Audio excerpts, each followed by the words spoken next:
Take national defence. She'll be right seems to have become our national defence policy.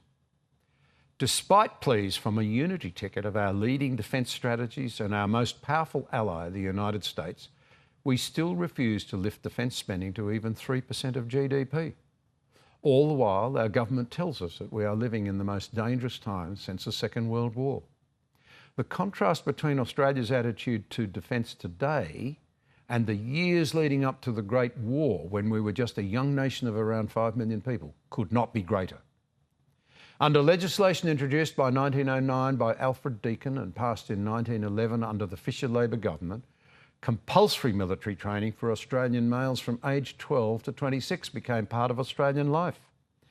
In 1909 and 1910, we placed orders with British shipyards for a battle cruiser with supporting light cruisers and destroyers and 2 E-class submarines, building an Australian Navy powerful enough to secure our homeland from the formidable German East Asia Squadron. Importantly, historian Geoffrey Blaney points out that left-wing as well as right-wing politicians strongly supported this emphasis on an armed Australia. Compare that with the situation today.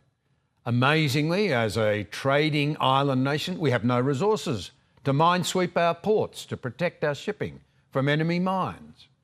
Similarly, we have no ballistic missile defence, no way of shooting down missiles targeting Australia's critical infrastructure, let alone our population.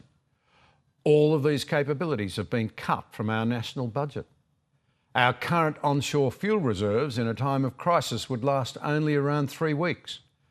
Beyond that, we would struggle to keep the country fed and moving or to deliver vital goods to Australians in a time of emergency or war.